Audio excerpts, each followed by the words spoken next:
What in the fuck am I doing on a Friday night? Well, guess what? Here I am with three-fourths, or almost all of us anyway, Black Tar Superstar in the Doom Dungeon where it all started from the beginning 2 years ago. But before I get into all that, thank you for those of you out there in Three Witches Land that are watching right now. We're going to take a quick commercial break from one of our sponsors at Dezea's Creep Shop.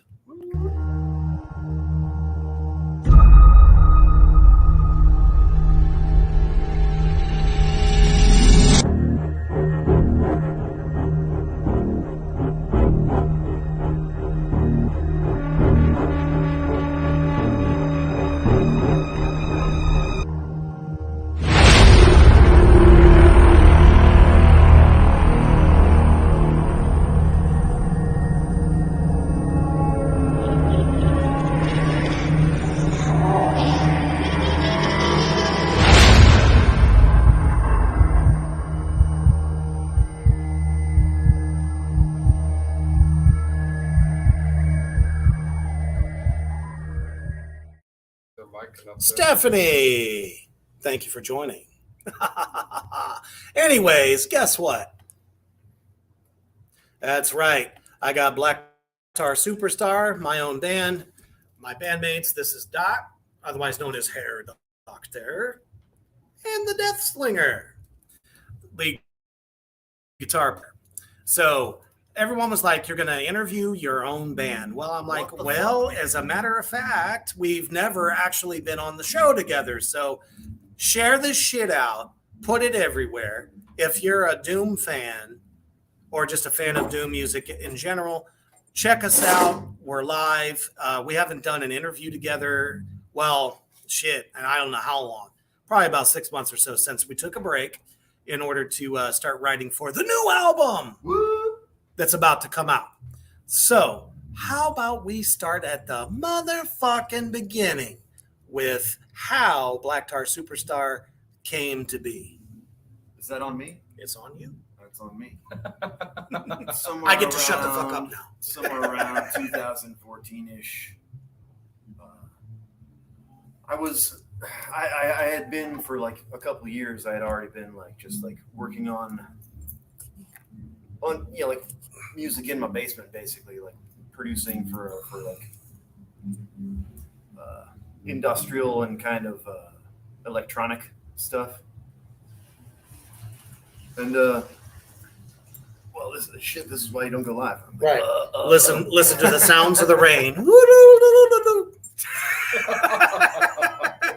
At some point, like somewhere around 2014, I was asking a friend of mine, like, if there's any local shows for me to go check out, like heavy rock and roll kind of stuff, because I had been doing electronic and industrial shit for a while, and it was something that, like, you know, it's something that I can do, but it's not something that I was always a fan of. And I started getting to be a fan of like other kinds of music, and I'm like, right, like I asked a friend of mine who's in a few bands locally, like if there's any cool shows going on, and there was actually a killer like basement show in Akron that I went to, and Inhaler, Enhailer, was playing down there, and it was so fucking impressive. And I'm like, man, this is the heavy fucking like sludgy rock shit that I miss playing and miss listening to. And so I went home and I started like fucking doing my own recordings of stuff in the basement, just like making up drum tracks that are like more rock type based instead of electronic style, like industrial style, and just jamming along to them. And pretty much it was like that for about I don't know, a few years, and I put a few things up on Bandcamp, just kind of like getting my feet wet with how the internet works with shared music and all that kind of stuff. But it was still just a basement project, and I was still looking to play live shows, like get out there and fucking like get on a stage again. And so I was also talking to these guys or this guy right here a little bit about maybe joining a band that they were involved in. Before we get to that, though, quick question from the comment section there. How did y'all come up with the name for the band from Stephanie? I guess We get asked that all the fucking time. So I will let Chad here. It's my fault. It's Go not ahead really and a tell clear you. cut answer. Like I was actually like one of the songs that I had made up even before I thought of a name for anything. It was a song it was like a punk rock version, sloppy punk rock version of Highway Star by Deep Purple, and I was just like also like listening to other bands like Mammoth, Weed, Wizard, Bastard, like all kinds of like like it's All the always, colorful like, doom drug names, you know. related kind of shit. And I'm like, well, what's fucking like, what would be a heavier sounding kind of like everything's like wizards and weed, and like well, fucking. Well, what about like like locally there has been a heroin epidemic, an opioid epidemic going on for a while where people are just fucking dying like left and right, which is shit. And we lost a few friends to that kind of thing, but also just like the idea that people like try to like They think they're cool. they try to glorify drug Right. use as like oh man, it's fucking cool, let's do more drugs. I'm just like, all right, fucking Black Tar Superstar just kind of like popped into my head, and that was kind of like it clicked too many buttons, and I was just like, all right, that's gotta be it. So there you have it. First in hand where the fucking name came from. So it's obviously I don't do drugs. None of these guys do drugs. We drink, but it's just very much an Ohio thing. It's just very well known that Ohio has, a heroin epidemic, and people go around going, "Oh, where's that black tar? Where's that black tar?" You hear them all the time, and just thought that it was shit. Well, I guess we're Black Tar Superstar. That's just how it fell in. When we first got together, like there was a couple names thrown around. I'm like, no, I already got this. This is kind of what I wanted to like name it, like from the first songs. Like once I actually got it online a little bit. So yeah. All right. Well, let's get a little bit here from the slinger, the slingy of slings, the riff master general, as I like to call him. How was it coming into, because obviously we originally had a second guitar player who was learning the stuff, trying to get his feel and all that stuff. And then all of a sudden, you get the call, hey, you want to hit the big time? Come on in, audition, see if you can learn the stuff. What was that like? It looked a little because you're kind of the youngest member of the band. So anybody out there in Three Witches Land, aspiring musicians looking to join bands, you might learn something from the slinger here. So go ahead and kind of explain that experience. Right. Speak up, by the way. Back then, when I was asked to do the band, they said, "Hey, we don't have another guitar player." And at first, I was fucking nervous. I was intimidated. I was like, "Shit." I've never played in a serious band. I don't know what this is going to be like, because I played in those, standard high school little garage bands and shit where you're like, oh yeah, fuck yeah, man. It's like, this shit's cool. And then you get sick of it after a while and sick of your bandmates. And then it's like, I want to do something real, and they're not as invested as, you are yourself. And I was 18 at the time, and they said, hey, man, come on, let's do this. Let's give it a shot. Right. Now I'm about 20 years old doing and he's still here. And I'm still here. Well, you always had this innate ability to pick up things very fast. Yeah. So, and I think that was the kind of the work ethic that we were looking at, because we really wanted to do something with this thing. I had just personally came out of a death metal band that I was in for about 3 years. and Doc's been playing with Two Dead Roses forever. Right. But there was just another kind of sound, a feel. There's anybody out there watching at the moment. I'm sure Black Sabbath is in your catalog somewhere.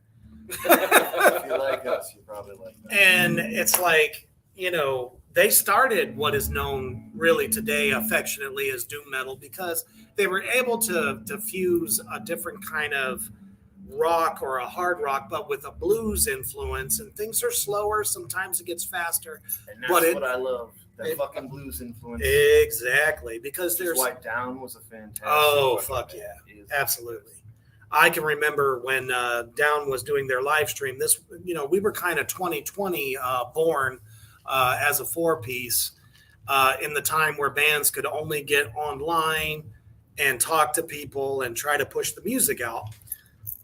And Down had the live stream show, 25th anniversary. And I remember looking at these guys going, you know what, wouldn't this be great? They're looking for a 5-second clip or a 30-second clip from anyone so that they could put onto the live stream. And I said, well, fuck, let's go from the Doom Dungeon here, as you see behind us. And let's record a little thing about what we think about Down and how they've influenced us. The next thing we know, we go watch this fucking thing, and there we are. Right on. Yeah, I mean, it was very surreal. But from there came the first EP. Let's have Doc here talk about that first EP. The first EP, Old Gods Awaken. Mm-hmm. Like that was, to start with, it was a few of my songs. I think at least 3 of them are just like original stuff that I had written and brought to them to like flesh it out and get it ready for stage worthy kind of performance. And then pretty much at our first like audition or whatever practice together, where we first got together, we just fucking came up with 2 new songs all like on the spot. And like it just kind of like steamrolled from there. Absolutely.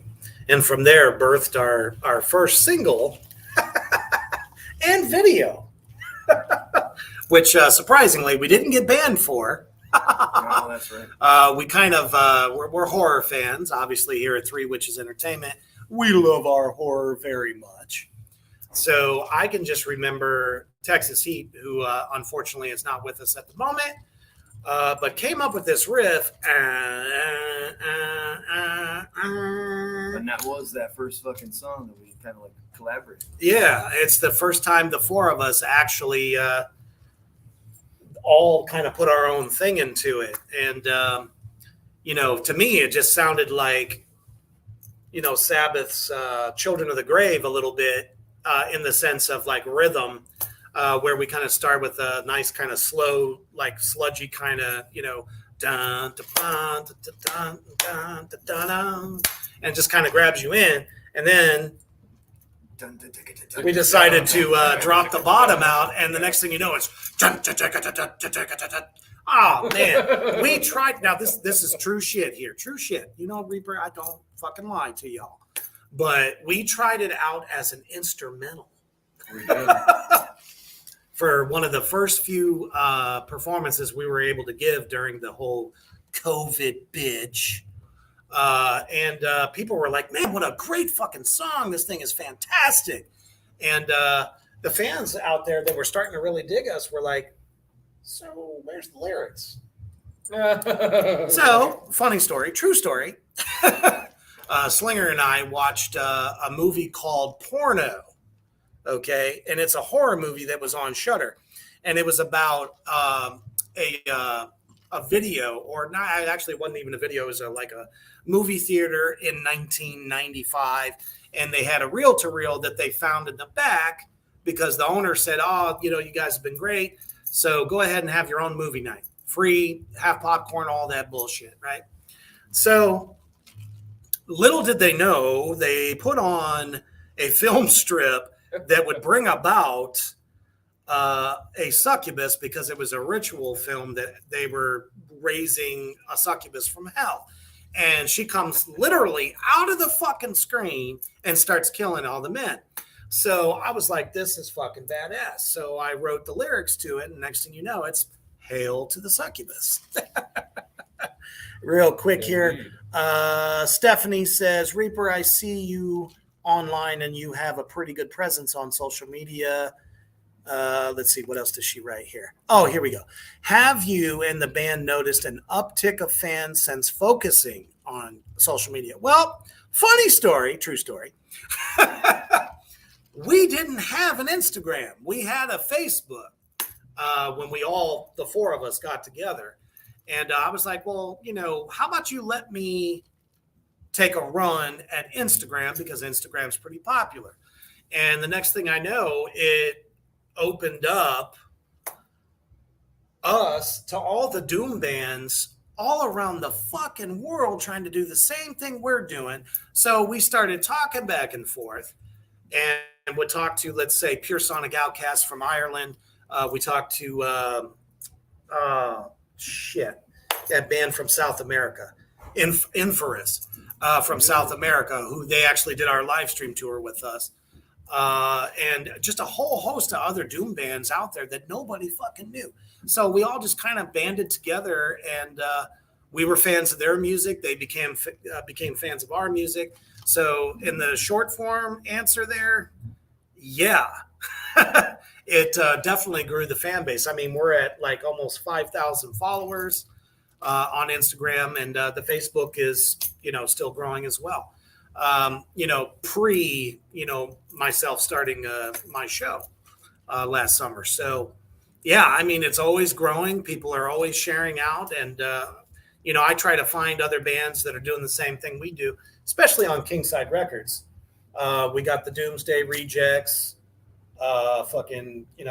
Pure Sonic Outcast, and a really good one called Drop Dead Damn It, as well as Rid Them All. So, I mean, there's like a whole wealth of talent on this label, and we all just kind of help each other out and share out. And yeah, I mean, the more you're on social media, the higher your fans are going to be, because you got more eyes on you. So to answer that in the short form. Plus, this guy's very motivated. Well, He's I figure on there just pushing and pushing. I mean, who else is going to get to know who the hell you are unless you start, knocking on everybody's door? I mean, like, I'm kind of a shy dude, whatever. Like, I don't think of myself as like some sort of big deal or anything. So we're all about the humble pie over here. My stuff is awesome. Tell everybody that. It feels kind of disingenuous to me to do that. Here's the But thing, if though. somebody's going to do that for me, I dig it. Well, and the biggest thing is that, once Old Gods Awaken came out, it opened us up to go and get reviews done by a lot of the, Doom community or the metal community, to actually, listen to it and like give their honest opinion. And that started snowballing. And then it got shared around a lot on YouTube, which also blew us up because of Mr. Doom 666. We love you. We love you. And which is Rob Hammer. Rob Hammer too. Actually, Rob Hammer was the first one. Yeah, He was the first one to share our shit. Yes, he was. You mind if I use your stuff? I'm like, hell yeah, dude. So, and that was when he was just a one-man band. So there was already interest there. But once it was like live musicians all the way around, suddenly, people took notice.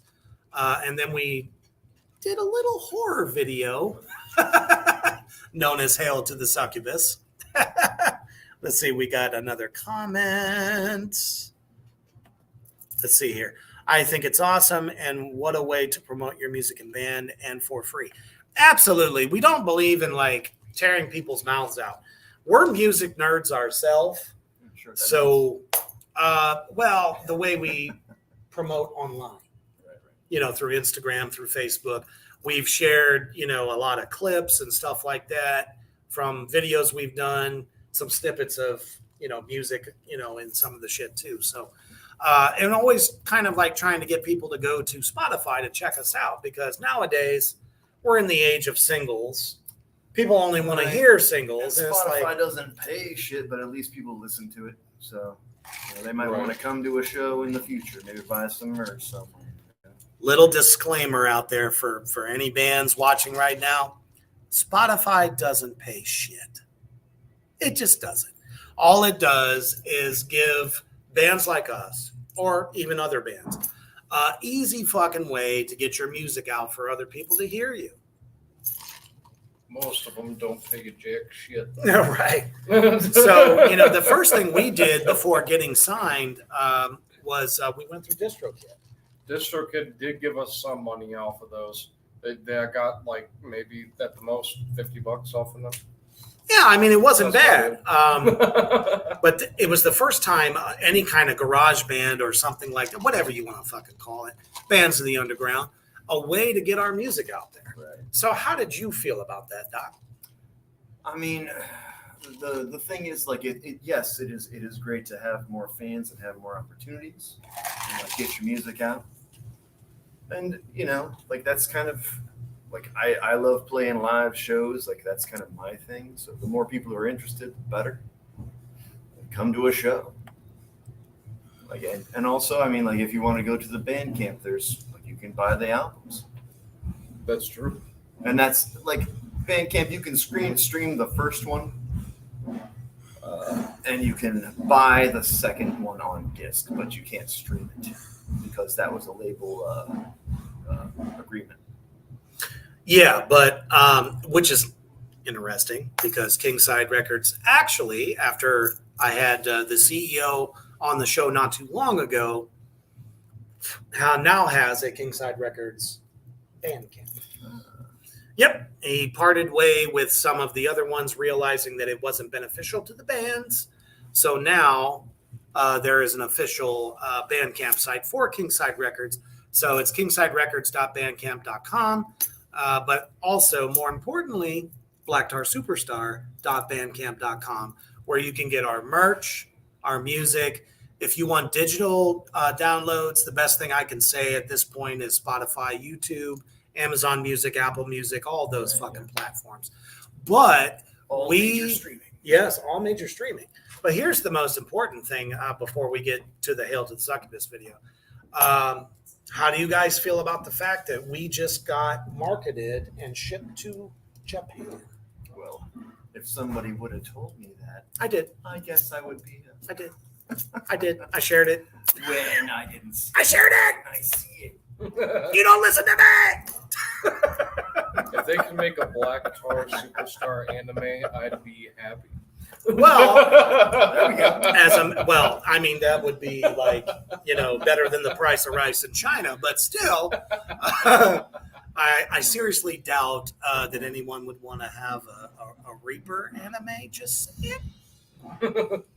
About as cool as me as one of my former guests a while back ended up saying I should have my face on the ass of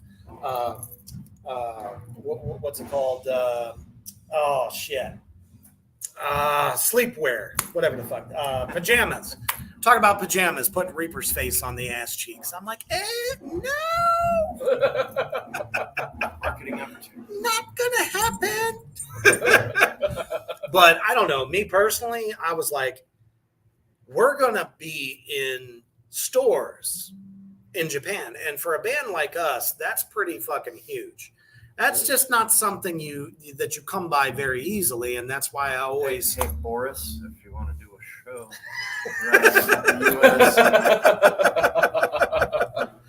So it's like, I don't know. But actually, there's a couple questions from Stephanie again. So how about we do this one first? Let's go. Doc, how long have you been into music, and has it always been doom rock? Shit. All right.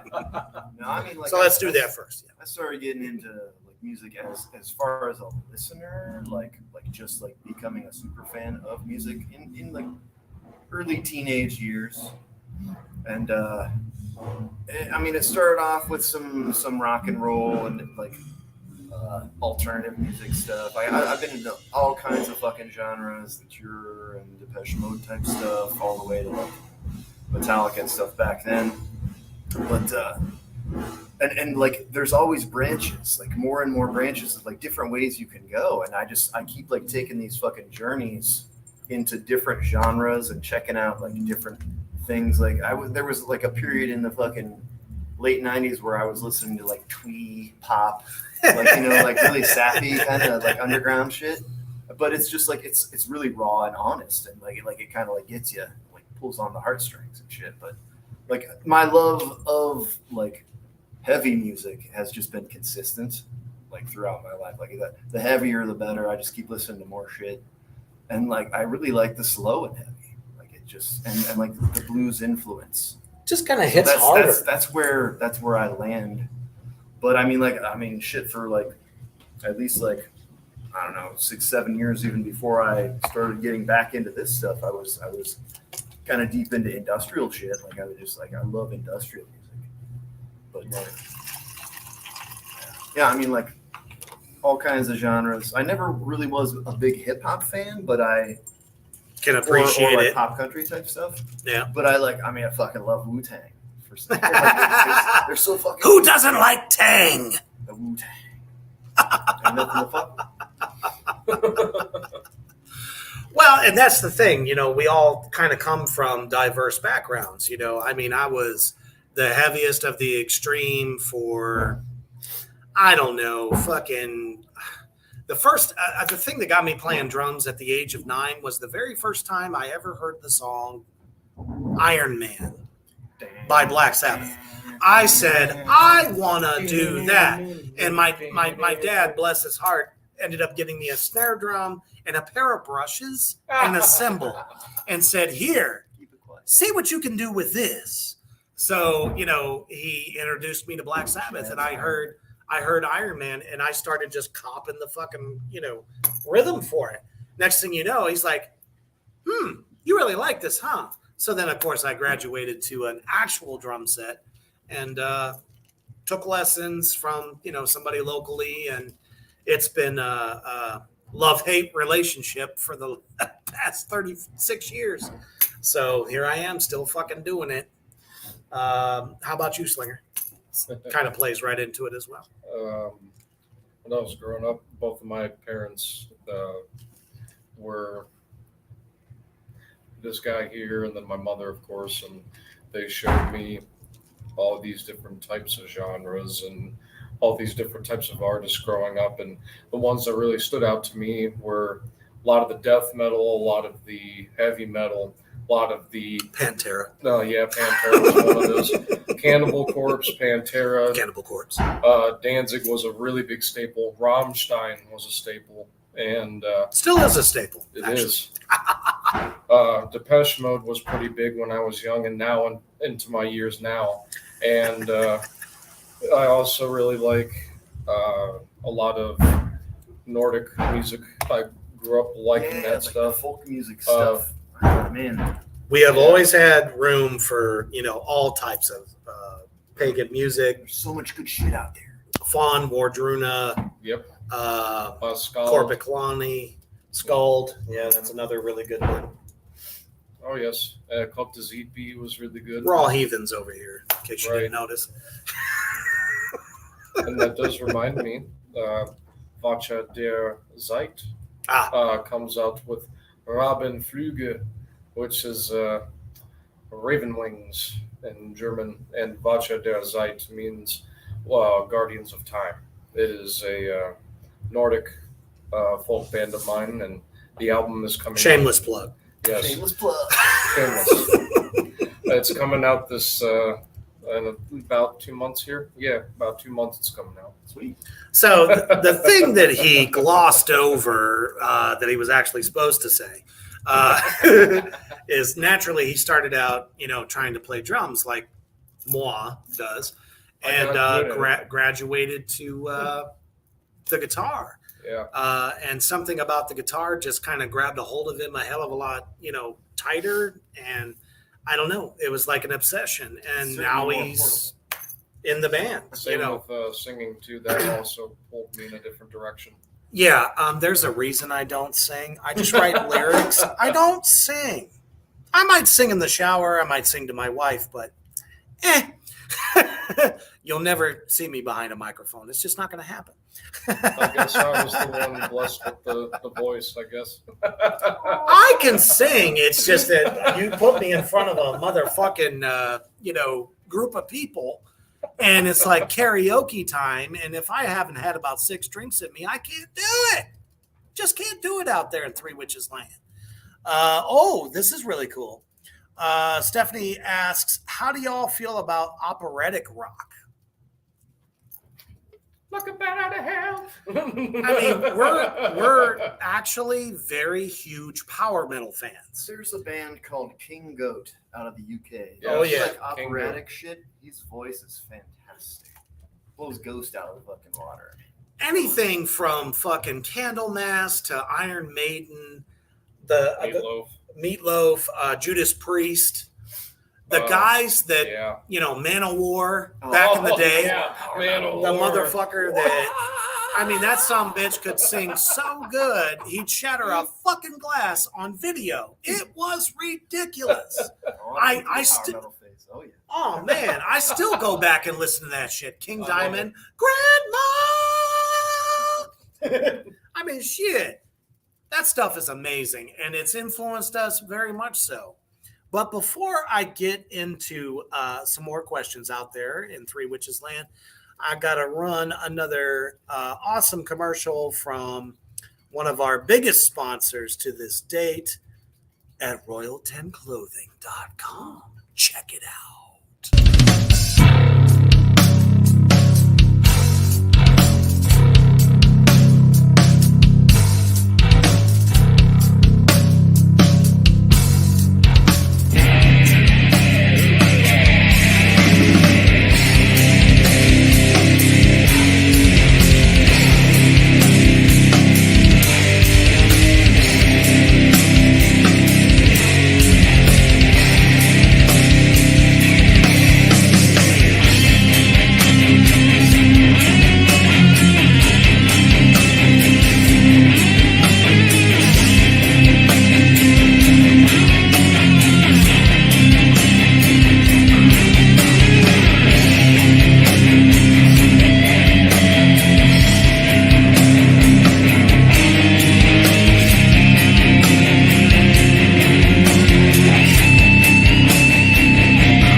Oh my goodness. So Royal10Clothing.com has been one of the first sponsors of us as a band.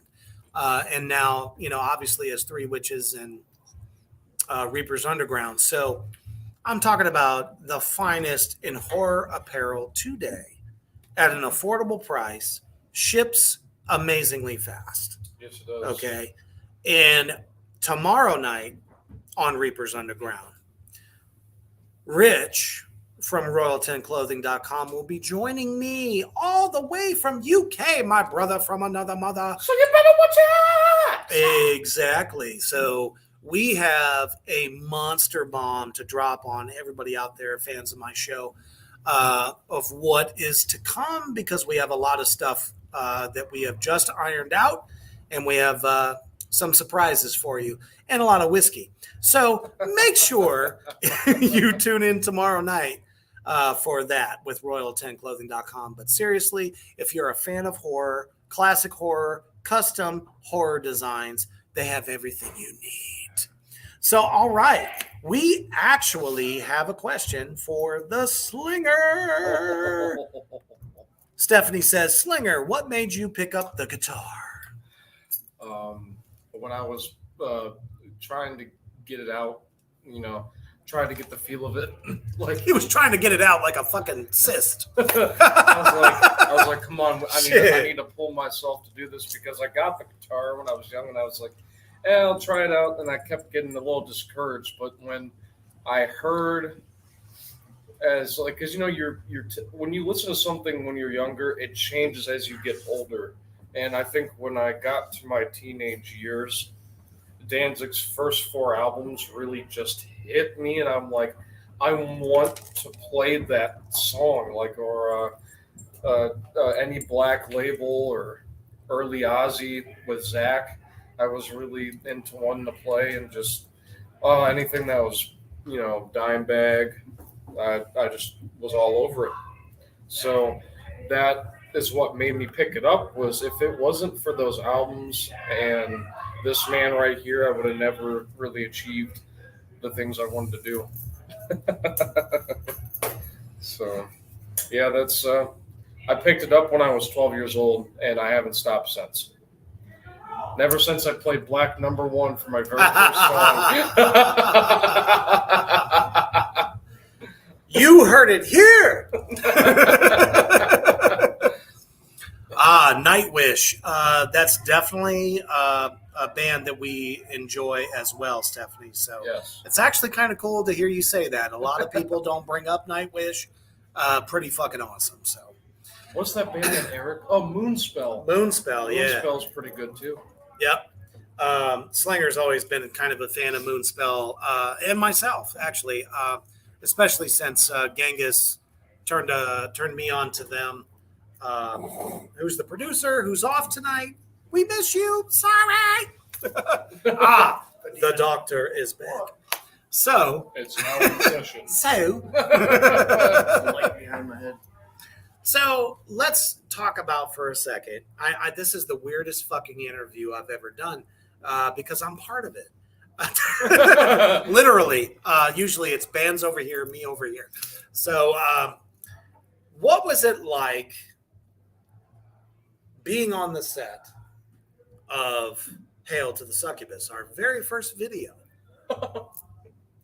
Because it was like bedlam. I mean, it really was. I mean, It was like Babylon's ass fell out of her ass, basically. So I'm used to just like doing like random stage shit, so I know like kind of behind the scenes how things work whenever like a performance group is like getting ready to do their thing on stage or be like shot on a video or that kind of thing. Just I used to be a model in the Organ Grinders Ball in Cleveland. in the heyday, 20 years ago. So like you see these people strutting out onto the stage and like doing their thing, but really backstage it's just a bunch of people just fucking bullshit. There's nothing crazy going on really. But did you think that it was going to grab the success that it did? Well, I mean, I wouldn't. This guy. This guy. Why wouldn't people like it? It's got all the right elements. I actually think the very first review. Tim's a great fucking. Tim Novotny, we love you wherever you are. You should be watching. Producer. That was our director and producer for that video, which you can find at either Mr. Doom 666 YouTube channel, Novatarian Syndicate as well. Novatarian Syndicate, and as well as Black Tar Superstar YouTube channel. If you want to see what the fuck we're talking about, there it is. So I don't know. For me, it was just kind of like I've always wanted to act in horror films. I mean, since I was wee little, horror was everything to me and has always been a constant, just as much as music has been. So to actually get to see how the actors and actresses that acted in the video brought a song that I just shit lyrics out one night and was like, yeah, they're like making it come to life. And I just I couldn't believe it. Slinger, how did you feel of the attention that the video got? I remember being on set when we were doing the band part, and I was just like, yeah, this is pretty fun, not being looking like you're playing another Friday night for the Slinger. looks like you're playing something, but in reality you're playing the wrong fucking thing. Oh, I hated that. But watching the other half of the video was really fun to see, put together like that, because you didn't know what to expect when you saw them filming that. They did all these ideas, and you're like, whoa, what the fuck? And then, holy shit, they're eating a baby. right, yeah. And then we saw the first thing live, and I said, wow. We didn't know how people were going to take it, because two of the female demons, Tim just kind of said to us, oh, yeah, by the way, we're going to make them eat a baby. And we thought for sure that, like, Planned Parenthood or somebody was going to, like, fucking nail us to the coffin. Because there's a scene in there where these two demonesses are going to be eating a baby, and I'm just like, it looks awesome. Fucking do it.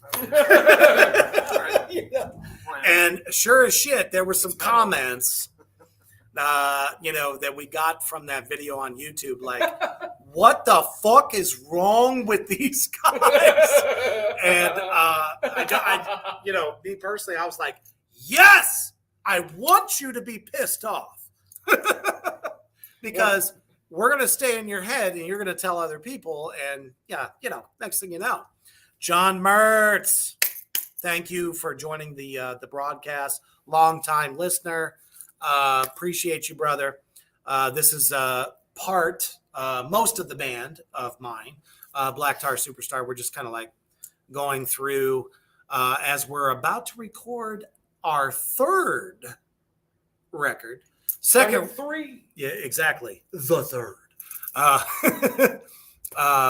2 albums, 1 EP. So just to let you know, that's what's coming. Oh my goodness. What's it say here?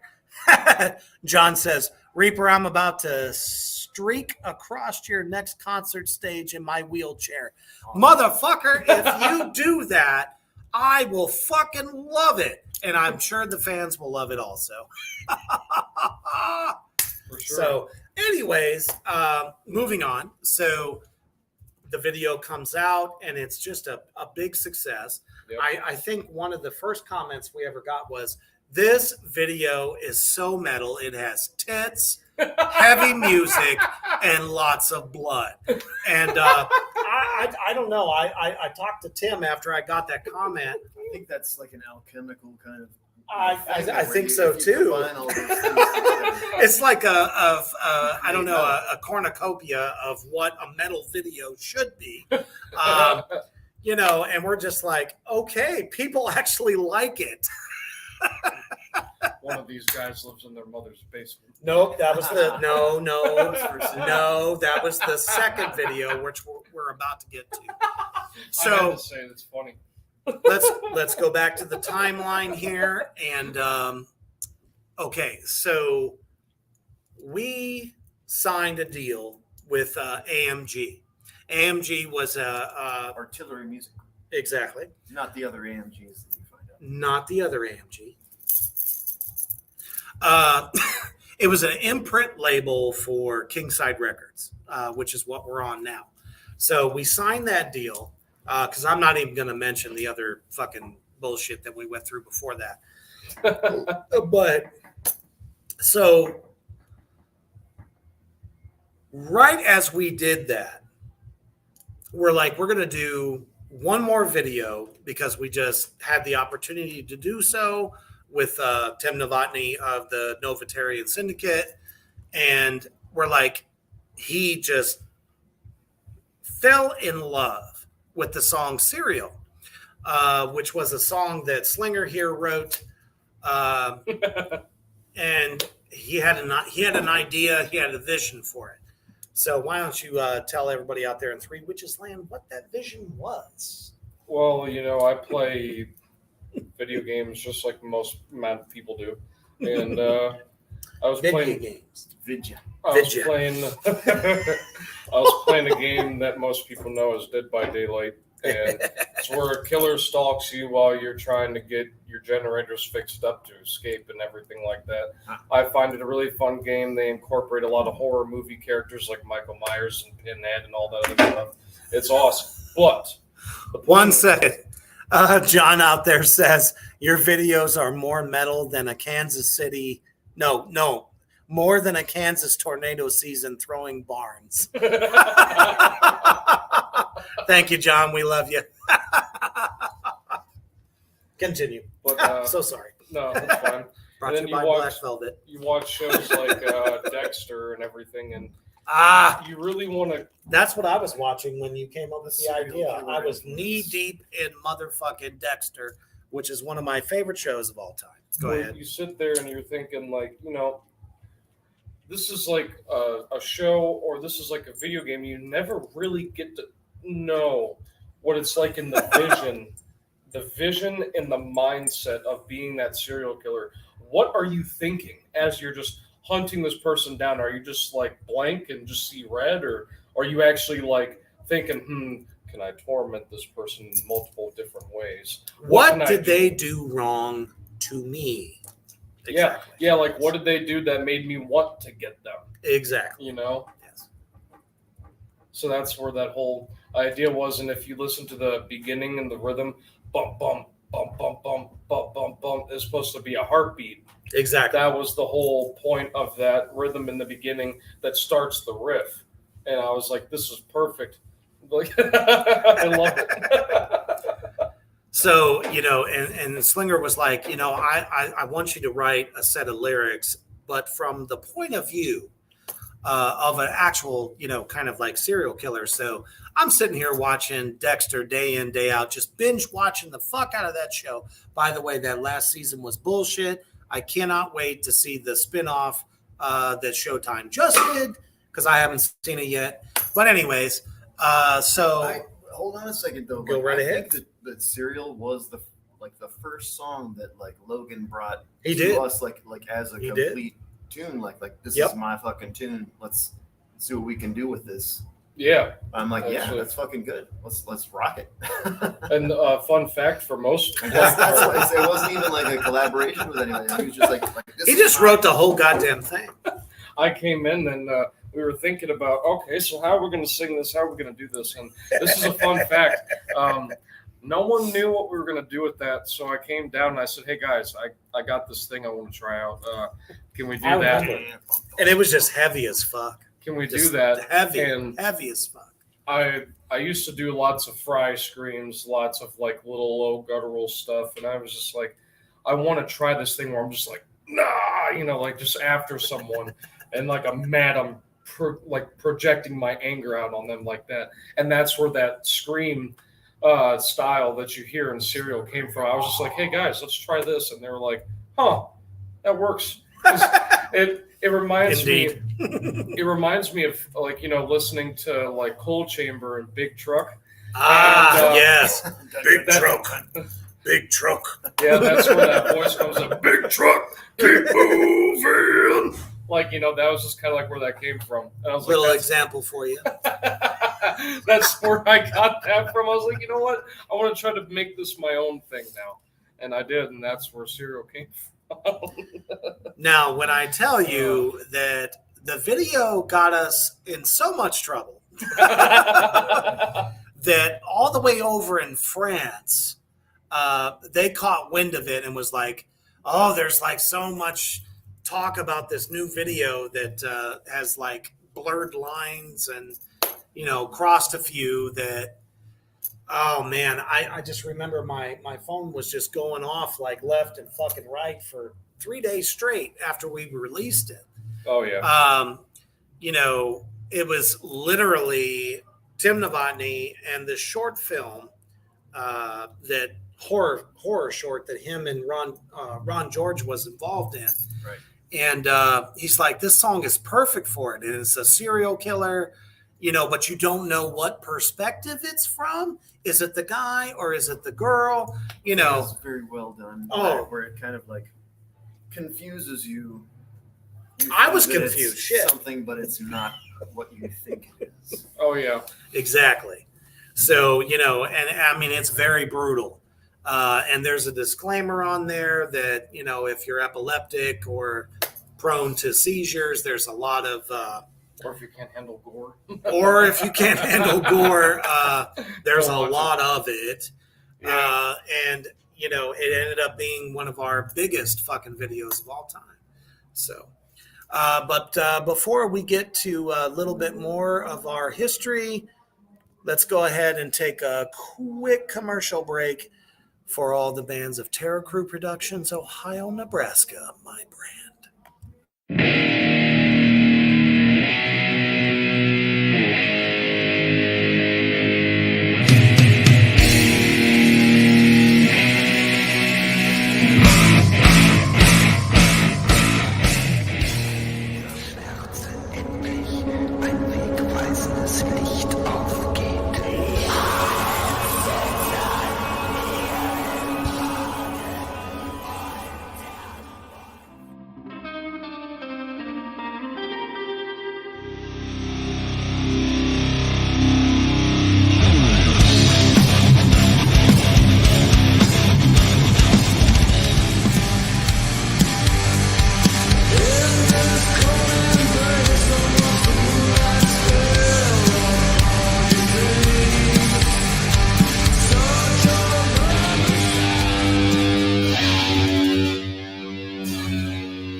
What the fuck's up, guys?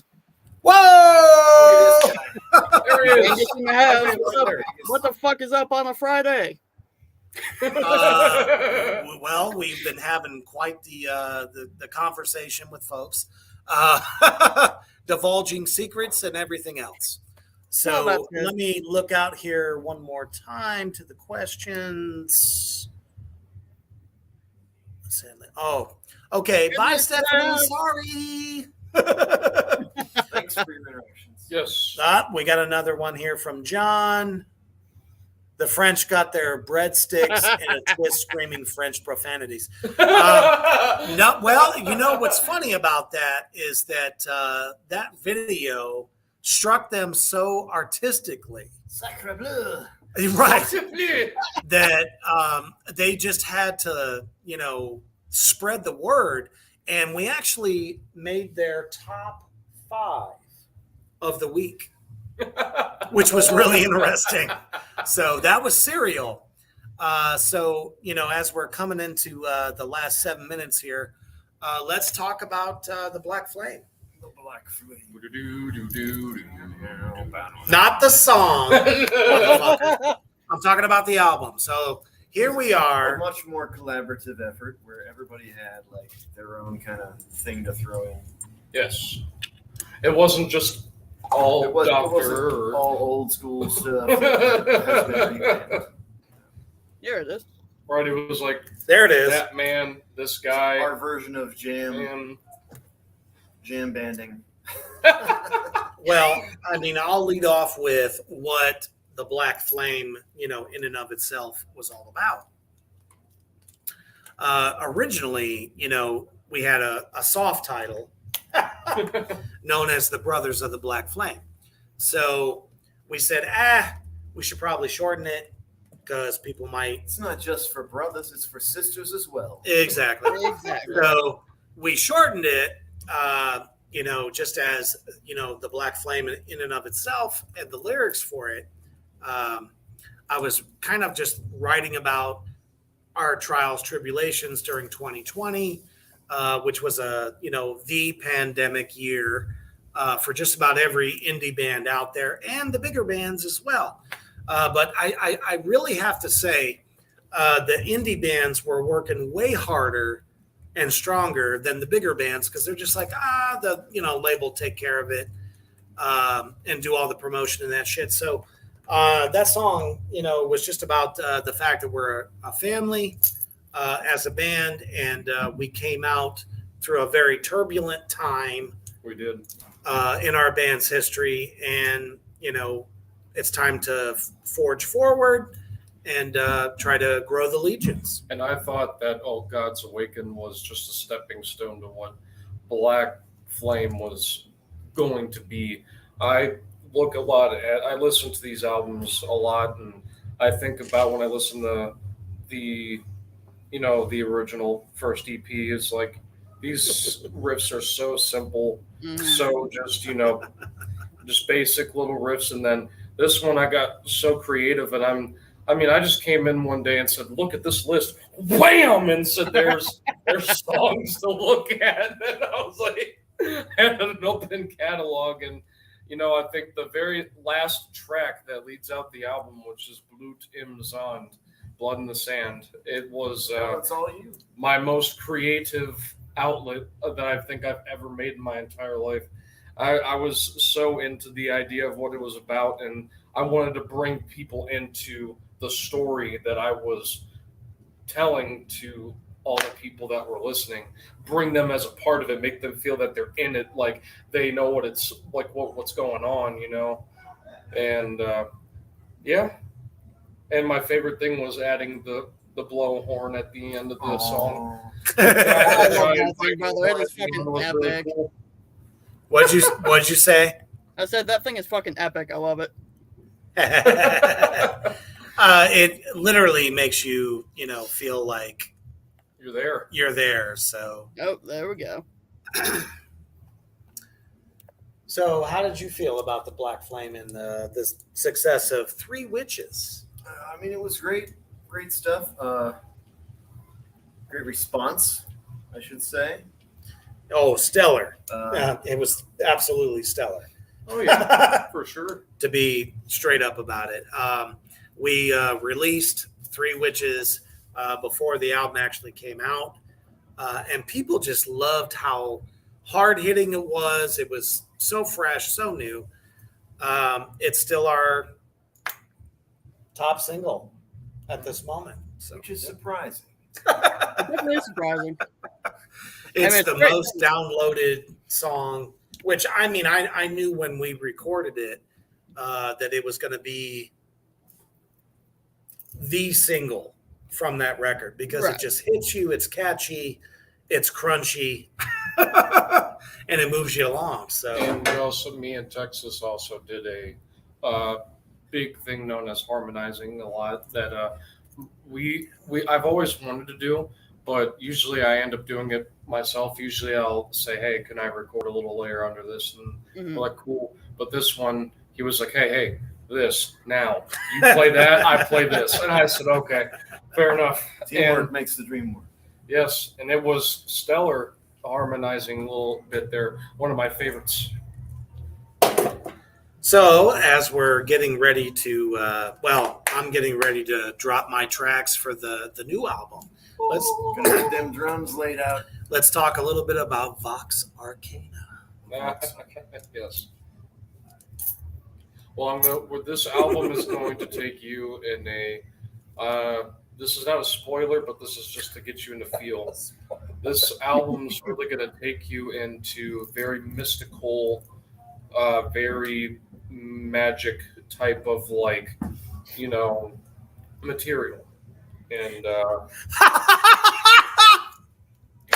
Are you on a wrecking ball, Genghis? No, Kinko was. Oh, that was awesome. Go ahead. But yeah, this one's gonna tell you about some cool properties of magic and shit you should not touch or even think about looking the other way at. And my biggest favorite part about this is old Russian myths and mythologies. This is a lot about Mr. Rasputin there. You're going to learn a little bit about him. Get some Rasputin up in the mix. Yes. And there's actually going to be an invocation song to an ancient god known as Ahriman. Mhm. Nice. we have a lot of like it's very, very pagan-esque. Just kind of like going through different mysteries and history. Yes. So, And yes, there is more Norse stuff that people are curious. of course, drop the hammer. How about Almost you dropped the talk doom. about a little bit about the title track? Which one? Vox Vox Arcana. Arcana? Yeah. Well, the arcane voice, the spirit world calling to you. Like it was kind of just something that floated through my, like a lot of things that come into my head. It's like when I'm waking up out of like a dream of some sort, and just things start to like repeat in my head. And Vox Arcana was a word that just, or like a phrase that was repeating in my head. And then it just kind of like when you wake up from a fucking dream and you already have song lyrics in your head, Mm-hmm. and then you just have to like write them down, and then you follow the path that like turns that into a song, like basically. Like that's one of my favorite things that ever happens. Sometimes it happens. Being attacked. It's like, something was telling me that I needed to make a song about. Like it's a very tarot related song. Mhm. Like everything in the song is actually like a commentary on the how the tarot affects your life, or a reading of how things work. But I'm not exactly some fucking spiritualist or genius about the thing. I gotta research this shit. So, it's like There you it go. comes up into my head. Hang on. You don't need to research. You got Reaper sitting right next to you. I'm a wealth of information. Probably sometimes useless information, but still. I'm pretty sure I can count at least one time your information was indeed useless. Like She Witches, you'll hear the lyrics whenever I actually get them recorded. I'm not just gonna fucking throw it out just yet. All right. So we're definitely in the final thoughts.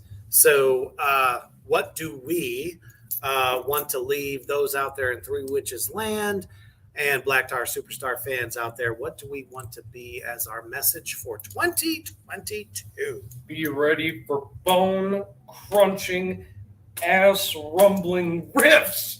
Because they're coming for you, and you're not going to expect it when it kicks you in the dick and lets you know, hey, we got some great riffs for you, so be ready to rock. The riffs are gonna kick you in the dick. Disclaimer, I had no idea that some bitch was going to say that, so I apologize in advance. And if you don't have a dick, it'll kick you some. It's going to rumble them titties. Just so you know, the new album is definitely going to be different, hard-hitting, and something that everybody can relate to. Maybe a little bit more spacious, melodic. Not Yes. always Yes, just most heavy. definitely. Lots of Well, new it kind of stuff. goes back to a conversation Genghis and I have had very many times. There are multiple levels of heavy. Yeah, There there's so much is shit out there. the fast, hard-hitting, extreme shit, and then there's a level of heaviness that slower, more sludgier, more melodic, that can deliver that extreme shit just can't do. So just be expecting, growth and a level of heaviness that you might not have known was there. We Yes, try to do for things sure. different every time. So let's see how it works. And out. be warned, Slinger Claus is coming with a brand new fucking Slinger motherfucking Claus. Christmas gift of songs with y'all. So you better be fucking Now- ready for it. If I remember correctly, Slinger, weren't you the elf, not Santa? Well, I ate the elf, and now I'm Santa Claus. All right? I ate them all. That's how I got so fat. Thank you all so much out there in Three Witches Land for tuning into this special from the Doom Dungeon edition. of the Black Tar Superstar behind the scenes interview had no idea that this one was going to turn into the mammoth Keebler elf and just fucking eradicate everything in his path. But, get ready for it, because when this album drops here in the summer 2022, no one is safe at all. Nobody. And we thank you all for watching this interview today. Everybody out in the comment section, thank you so much. We appreciate that shit so much. And as always, stay heavy. Stay heavy.